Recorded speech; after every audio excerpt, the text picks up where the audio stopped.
The weird is constituted by a presence. The presence of that which does not belong. The sensation of the eerie occurs either when there is something present where there should be nothing, or if there is nothing present when there should be something. Faced with the stone circle at Stonehenge or with the statues on Easter Island, we are confronted with a different set of questions. The problem here is not why the people who created these structures disappeared. There is no mystery here, but the nature of what disappeared. What kinds of being created these structures? How were they similar to us? And how were they different? What kind of symbolic order did these beings belong to? And what role did the monuments they constructed play in it? We are compelled to imagine our own world as a set of eerie traces.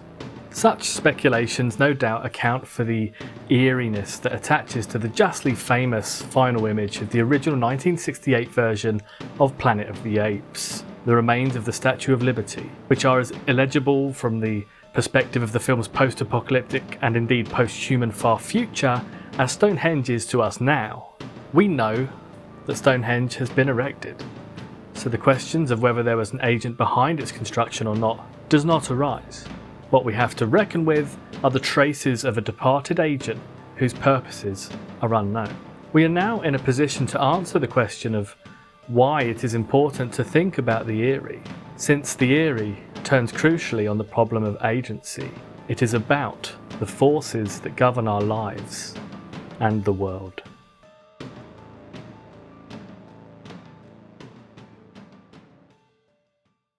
This video is about the book Tales from the Loop. It is not, however, about the TV programme, nor is it about the author and artist, Simon Stahlenhag, beyond their work within this book. This video is talking about what I got from the artwork, from the supporting narrative and the world building, and is not an objective or definitive account of the themes. To me, and in my opinion, Tales from the Loop is a coming-of-age book that is fascinated with death. It is a story about how technology has replaced God. It is a story about how capital robs ordinary people of their agency. And it is a new mythology that examines an alternate 20th century in order to better allow us to understand our own timeline. So join me as we talk about robots, dinosaurs, lake monsters, and the loss of innocence. Tales from the Loop is a fascinating blend of art book and narrative, providing both incredibly thought-provoking and challenging imagery along with the world building that allows such a vision to exist. It is probably fair to describe it as a somewhat dystopian vision of a post-boom Sweden told through the fictional childhood recollections of the author.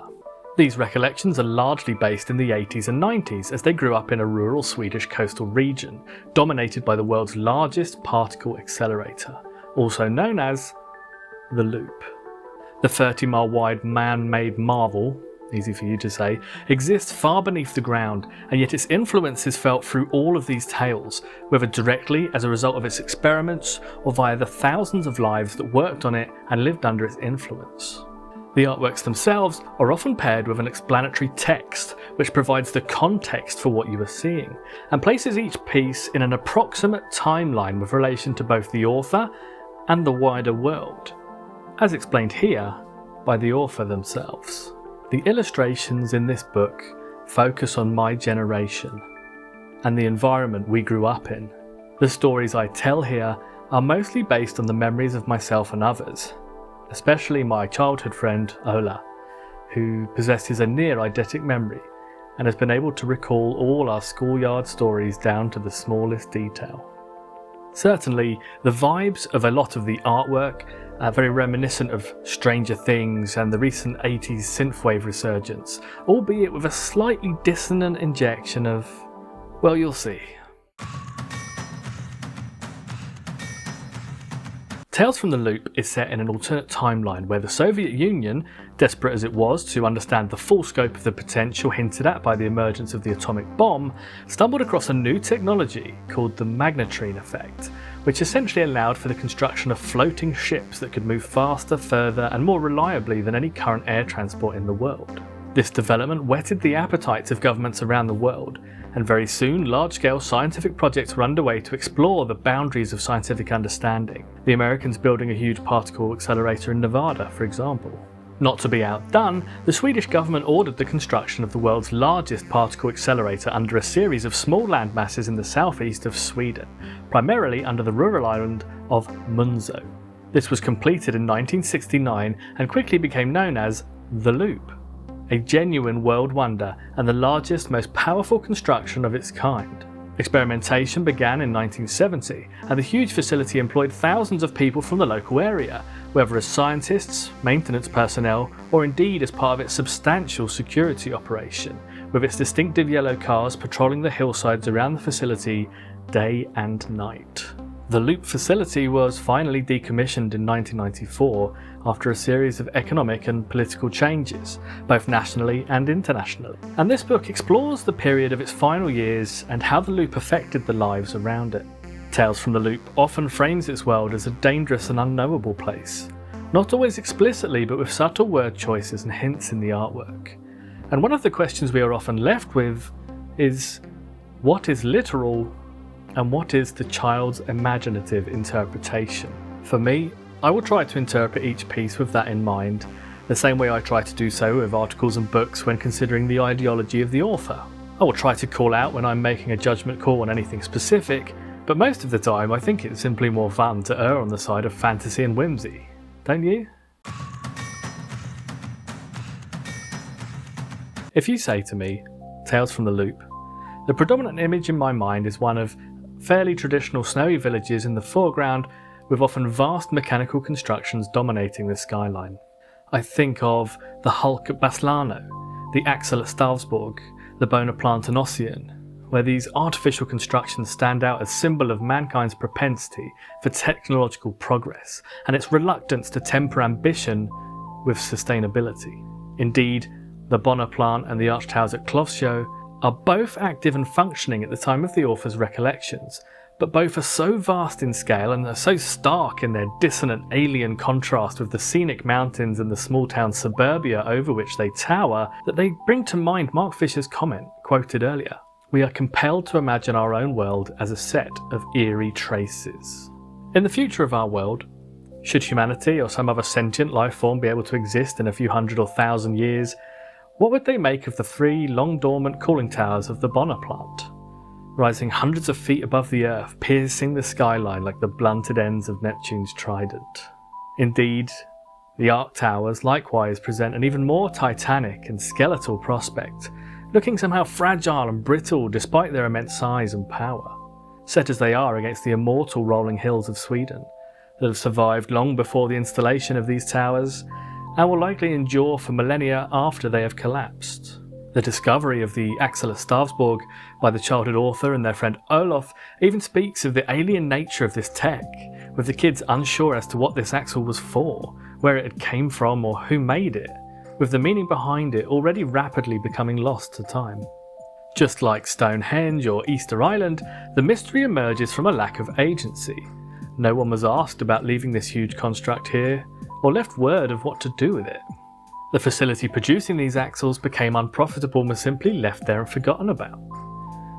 This lack of agency is reinforced by the accompanying text of the piece, which makes mention of Olof's father and his depression, which is a subject returned to several times over the course of this book.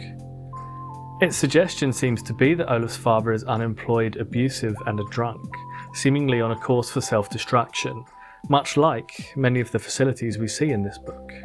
His downfall feels inevitable, shrouded as he is in the ostracism of being unemployed in a company town, much like the maligned residents of the House of the Savages, who were treated as aloof from the local community for rejecting the company culture the rest of the area seems to have internalised. Perhaps as a result of Olof's troublesome home life, there is a recurring play between the curious and rebellious energy of the book's young protagonists and the shadow of mortality that hangs over all of Marorana. In literal terms, there is plenty of death referenced around the loop. In the story of The Scrappers, There were the mechanic brothers of the local scrapyard that appear to have either committed suicide or killed each other after being driven into poverty by aggressive corporate competition and an economic downturn caused in part by the collapse of the Soviet Union.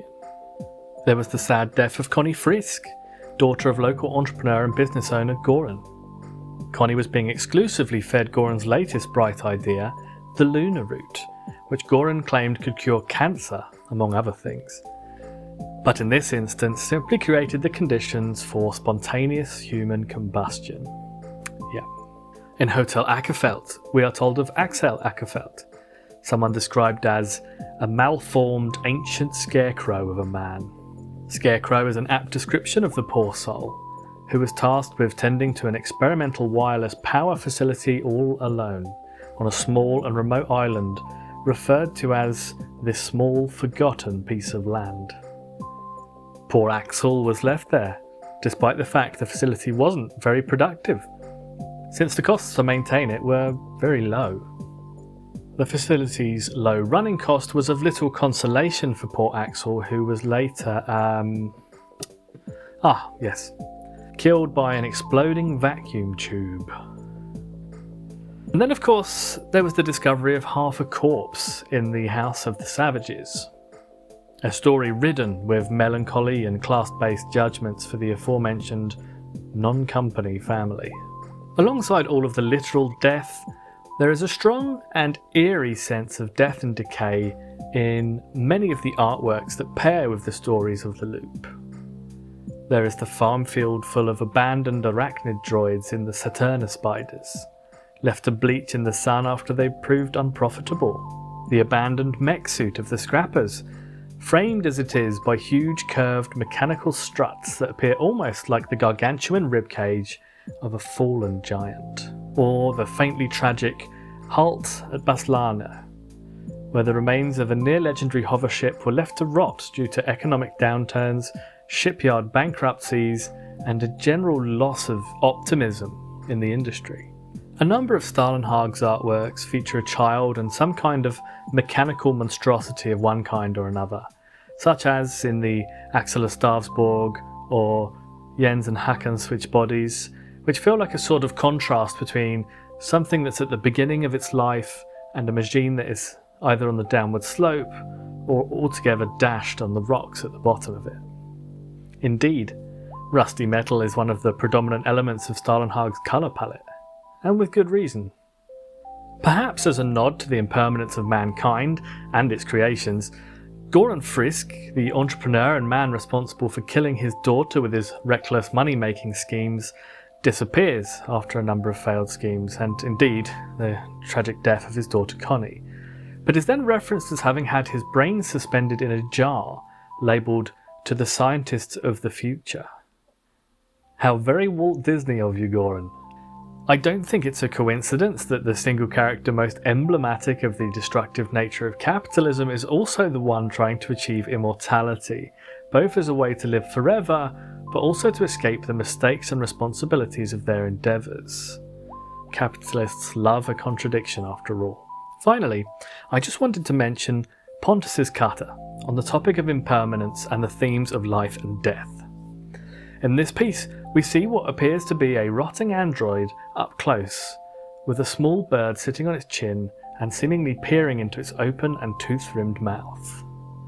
The android appears to have a peeling rubberized skin layer over a metallic hex grid and cabling, an artificial mimicry of human tissues, despite those features probably not being of a productive advantage. The accompanying text talks of a pit where the children know there to be a bunch of abandoned droids that, although powered down, show signs of being able to focus their eyes and perhaps still see. A local boy named Pontus managed to drag one from the pit and attempts to show off his karate on it, perhaps demonstrating an innate resentment of the rotting tech that lies all around them. But he quickly discovers that this hurts to do, so he pivots and decides to start humping the machine comically. Humans making literal love to technology is a perhaps too heavy-handed metaphor, but regardless whether kicking or humping the android, it is very much being treated as an object. There is little recognition of the humanity within it, despite its appearance attempting to be something approaching human, and despite them both sharing a temporary existence on this planet. Unexpectedly, however, things take a turn for the worse. The android suddenly locked its arms and legs around Pontus, and he howled in pain. Olaf and I had to pull and kick at the thing for several minutes before it relented. Whether we believe the embrace of the robot was down to a glitch, jolted into life by the thrusting of a rambunctious child, or a deep-seated need for a last connection, a last recognition of its humanity before it faded from existence, I think the last words there sum up the faint sadness of the situation. They do not destroy the robot or pry its arms off of Pontus. It is not, in fact, described as anything that their agency has achieved directly. Instead, they describe the robot's embrace ending when the robot relented, when it couldn't hold on anymore. This short piece, along with the artworks, reminds me of Citizen Sleeper, which played with themes of life, death and technology and the interplay between all three in a kind of similar way. There are a number of mentions of technological developments moving towards the synthesis of life and artificiality throughout the book, whether in the rumours and speculation of robot transport, or in the childhood tale of the escapee, where the author describes an encounter with what they believe to be an escaped test subject from a local facility. It stood under the oak tree in the yard, an oily, sad little tin can thing, its head partially entangled in some sort of canvas cover. Listen to the way that its behaviour is described. As I approached, it rocked nervously to and fro where it stood. It flinched, rustling its wiring each time the snow crunched underneath my boots. These are very human terms being applied by an unreliable narrator to a machine. So who knows the truth in the claims that they were sentient in some way? But regardless, when a machine escapes from somewhere, I am tempted to apply some sort of individual intent. In Robot Transport, the author recalls, research was focused on biomechanics, evolutionary robotics and cybernetics. Rumour had it they were trying to create machines that were able to feel and reason. Apparently, they made progress. They were unable to stop prototypes escaping on several occasions. Judging by how those androids from Pontus's Carter were left to rot in a pit, still responsive on a very basic level and clearly not given the dignity of even being powered down, it would seem that the authorities don't consider them alive in any real sense. That may be motivation enough for an escape attempt, perhaps. Anyway, it's time to move on to a slightly less dark subject. God. In 2010, the first full-scale experiment went live at CERN using the Large Hadron Collider, a facility designed to test particle collision. Now, there are two things about this that I find interesting. The first being that you need to be very careful when typing Large Hadron into Google, since you are one letter placement away from Large Hard-On and a difficult conversation about what exactly you were searching for. The second being that I have no great physics education, and though I can just about grasp the very basics of physics, states of matter, etc., I also know enough to know that most of what we are taught at school is a mixture of best guesses and abbreviated science at best. I am told that the Large Hadron Collider is being used to answer a number of complex questions, including, according to Wikipedia, what are the nature and properties of quark-gluon plasma, thought to have existed in the early universe and in certain compact and strange astronomical objects today? Now, other than the Tetchy Ferengi bar owner on Deep Space Nine, I have no understanding or concept of what a quark-gluon is, what it does, or why we need to investigate it. I have no idea how a Hadron Collider works. I just take it on faith that what is being described is just so. That is a level of scientific understanding that is far beyond my comprehension.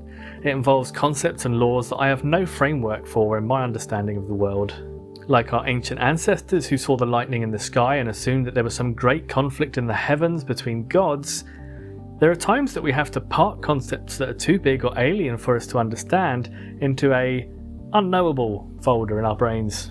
I am told that the Earth spins 365 times in the time it takes for it to orbit the Sun. A thing that I'm told is that bright thing in the sky. I'm trusting science and technology to provide the reasoning I need to be able to not spend my entire life shrieking in terror at the things I don't understand. In this way, for a great many things, science has supplanted God as an explanation for the things we can't understand. But why am I going on about all this? Because the play between the unknowable and the imagination is a fertile breeding ground for creativity. Heaven knows we only have to look at the conspiracy theories dreamt up by those who struggle to comprehend medical science and the coronavirus, or basic city planning and ULEZ, to understand that. But in this instance, this is where we can talk about Stahlenhag's ability to use an unreliable narrator, in this instance the memory of his childhood, to create stories that are both fantastical and grounded enough in the mundane to create a doubt in our mind as we enjoy the stories we are being told. For example, there are a series of stories and images that are centered around invasive species, and the idea that somehow, due to the loop and its unknowable scientific experimentations, dinosaurs have been sighted throughout the local area. Whilst hoverships and robots have felt fairly grounded in the Scandinavian setting, underneath the layers of historical and economic background we are given, the appearance of dinosaurs is a challenging one, creating a significant dissonance upon their arrival, coming as it does with almost no warning. But I think this is Stahlenhag playing with us and cluing us into the mind of a child, living in a world full of creations that challenge their very understanding of normal, with great walking robots wandering the countryside, not to mention the side effects of living near the loop, which we will cover shortly. Indeed, there is one image which I think perfectly encapsulates the mix of 90s nostalgia, sci-fi dystopia and childlike wonder that this series of images creates, harkening back to a certain scene from a certain movie. This is one of the more tongue-in-cheek moments in the book, but it also has an important purpose, to remind us that we are relying on the recollections of a child and of people that lived an impossible reality, and that without the understanding of the foundations of that reality, there was instead a void that was filled with speculation, fantasy, and a tangible trepidation.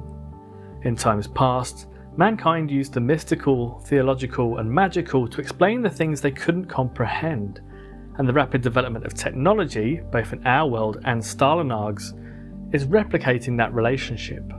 The particle accelerator itself, or the loop, is buried some distance under the towns and villages that make up the area.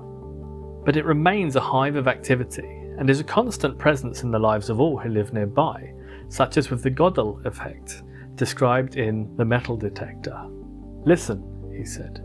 The screeching rose and fell slowly. It sounded eerie. Then the noise stopped.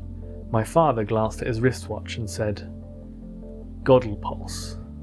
From the thousands employed at the facility to the plethora of secondary and tertiary services that serve the loop or its employees, it is a massive economic player, and the variety of vibrations, noises, lights and unidentifiable constructs mean it is never far from the thoughts of those who dwell in its circle of influence, as per this, also from the Arc Towers at Kloster. Distant howls, almost like screaming, penetrated the thin walls of the RV. I looked out the window toward the campground, and between some pines I saw the valley and one of the Arc Towers. Small flares of light swarmed above the mounting around the tower. They danced in the cold air, emitting soft siren calls that echoed in the valley. In Postcards from America, we hear the story of a childhood friend who discovers a mechanical sphere with an open hatch. There appeared to be little inside of the hatch, and being a child, they began using that opening as penalty practice, pinging a football into it, as you do. However, one time, the ball went in and didn't come out, and when the boy checked, the ball appeared to be gone. Climbing further inside to investigate, the boy emerged from another hatch into the USA. The important part is not whether or not the child is telling the truth or just a fanciful story, but that if you leave random mechanical spheres dotted around the countryside with no explanation of their purpose or intent, you invite speculation, and we humans are pretty good at speculation. The mystique regarding what these spheres could do has manifested as teleportation devices, but it could equally have been a dinosaur portal, or a body switching device, as per the story regarding Jens and Hakan switch bodies. The difference between an ancient civilization looking for the reason that the ground sometimes shakes and a modern one knowing that a subterranean machine is making it shake is actually pretty small, I think. The ordinary residents of these Swedish isles can understand no more about the loop than the residents of ancient Greece could know the mind of Zeus, but both relied on this abstract concept as a means for intellectually coping with the unseen forces that shape their lives. Going back again to Mark Fisher, the lack of agency that people have over the things that affect their day-to-day lives, such as the presence of an ominous hum or vibration where there shouldn't be one, would certainly qualify as eerie, as do the decrepit and rusting vehicles that litter the Swedish countryside in Stahlenhag's work. The final part I wanted to mention here was The Metal Detector, a story about the author's father searching for his wedding ring, which he had thrown into the fields behind their home in a fit of rage. The story acts as a foreshadowing of the author's parents' divorce and as a moment of naivety as the author moved from childhood innocence to teenage cynicism, but that isn't why I mention it here. The story opens mentioning the presence of many eerie phenomena near the loop, including fuses blew, cars refused to start, and light bulbs shattered. Sometimes you felt the ground vibrate and your ears pop. I remember a frightening episode when I was around 6, when suddenly the voices of everyone around me sounded really deep. These events are unexplainable. Simply knowing that there is a machine underneath you that may be responsible is no more comprehensible than being told God did it. And in a very similar way, the author's father explains, probably just a Gödel pulse. The author goes on to explain that all local homes have a safety pamphlet that lists all of the side effects of living above the world's largest particle accelerator, adding to the weird shared cultural understanding specific to the homes of the loop. They call these strange phenomena the effects of a Gödel pulse. In doing so, they give a name to these things and as such, an excuse. It gives people a reason to ignore the frankly distressing environmental effects all around them. And all of this fits Mark Fisher's thoughts on the eerie, doesn't it? The sensation of the eerie occurs when there is something present where there should be nothing. The people living around and above the loop live in a constant state of eerie, and it manifests itself as a new religion where God has been supplanted by the loop, and strange phenomena are no longer related to the whims and foibles of the immortals, but are instead merely assigned to the sleeping mechanical monster whose intentions remain equally as unknowable, and whose will ordinary people cannot affect. The only real difference between magic, religion, and technology, in terms of their relation to society, is, it seems, their context. One of the recurring themes of Tales of the Loop is nostalgia, and the feeling that things were better before. As a British person, I'm familiar with this sentiment. The Sweden of Tales from the Loop traces a slightly different path through history, with the fictional magnetrine technology being accidentally discovered by a Soviet scientist during the Second World War. This technology allowed magnet ships to revolutionise travel and industry, as well as being part of a technological acceleration that would later include artificial intelligence, robots, mech suits, and wireless energy. Sweden, seeing the opportunity to be part of this new era, decided to invest heavily in the magnetrine industry and in the chase to discover the next market-disrupting technology. The Loop was their attempt to build a world-leading technology, a publicly owned asset and a unique facility that would employ thousands, and whose discoveries could fund a better future for Sweden. Whilst there were certainly private entities involved, the main company that owned and maintained the Loop was a publicly owned creation, namely Riksenergi, meaning that any gains that came from this technological marvel would be shared with the people of Sweden.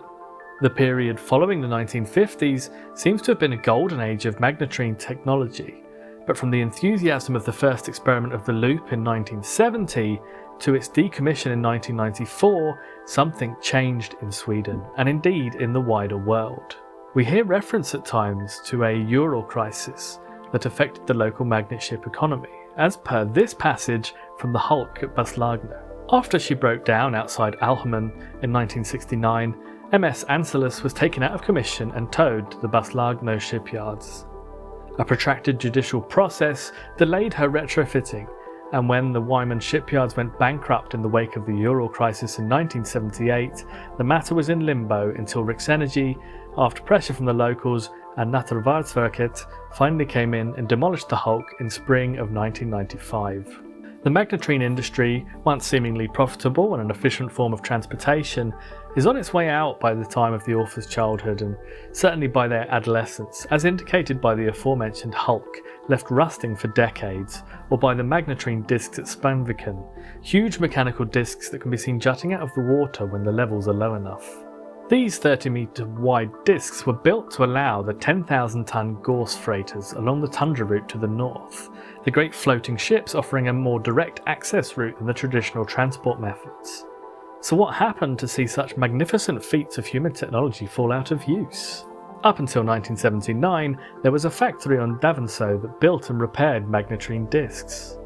After the Ural crisis in the 1970s, Swedish ore exports declined and demand for magnetrine technology dwindled, and the Adventsong plant had to close. The employees were fired or transferred, the inventory was sold, and the plant itself was left to be reclaimed by nature.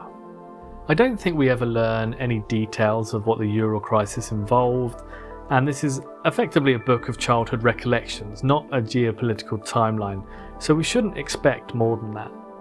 It is, however, a hint at some of the historical similarities with our version of history, with the Cold War and the economic rise and fall of the Soviet Union.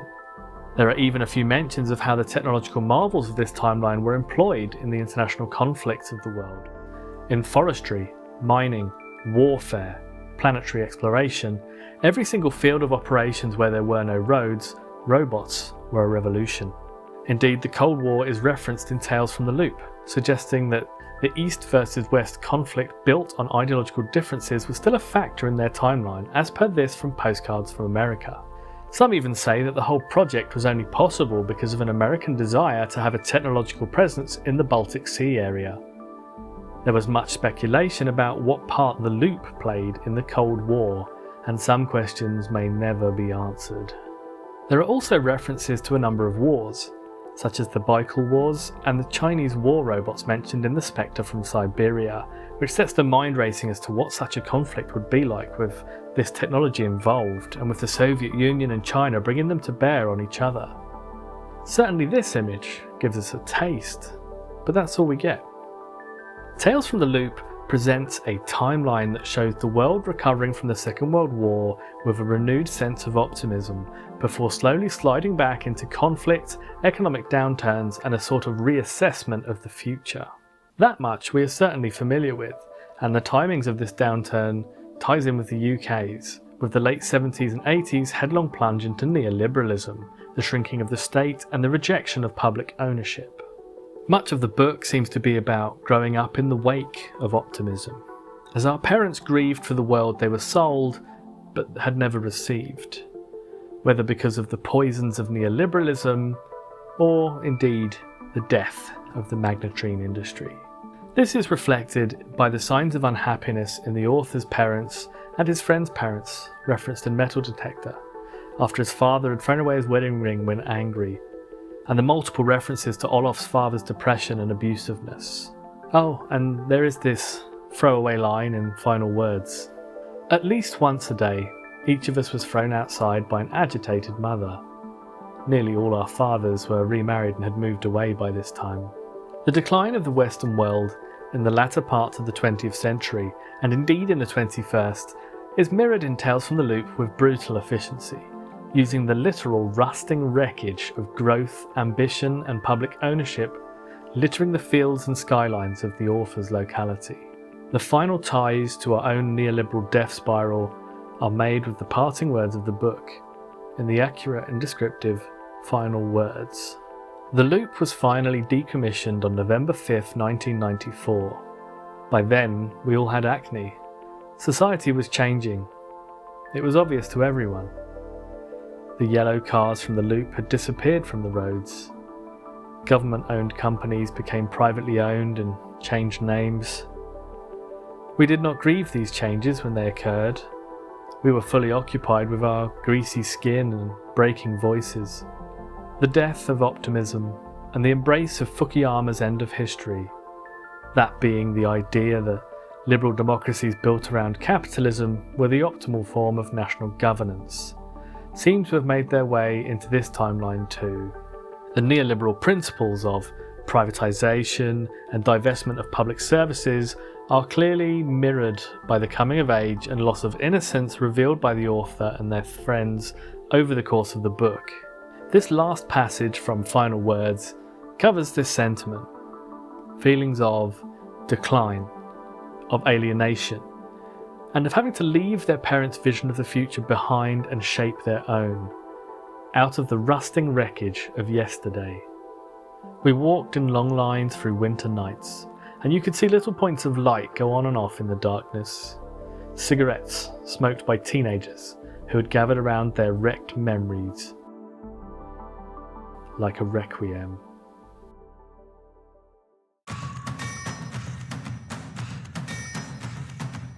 I have deliberately not looked up any info about Simon Stahlenhag or their intentions with the book, and I have not watched the TV show. I wanted to come at this completely open to see what resonated with me and to see what I felt Tales from the Loop was trying to say. I have no doubt, absolutely zero, that I'm way off on some things, but hopefully my interpretations are entertaining and might offer a slightly different take on stories that will have been analysed and expressed many times before, I'm sure. Tales from the Loop generally feels a little sad to me, nostalgia being a big part of it, of course, and the feeling of no longer having access to a world that you associate with fond memories of safety, comfort, and a lack of worry.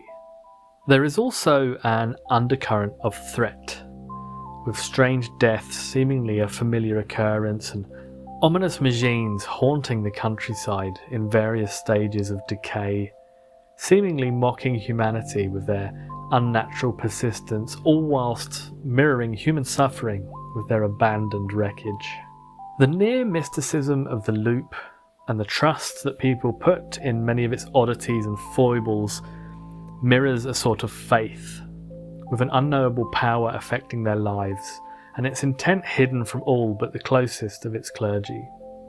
This lack of comprehension leaves their lives open to speculation and mystery, and it's a little wonder that their children imagine the emergence of dinosaurs, portals across the world, and body-switching machines, since these are no more fantastical than the walking robots, flying ships, and dying androids of their lived reality. Finally, the feeling of decline that is felt throughout the book is felt very literally. There are distinct feelings of loss, with several references to the deaths of young people, many of whom die as a result of decisions taken by their parents' generation.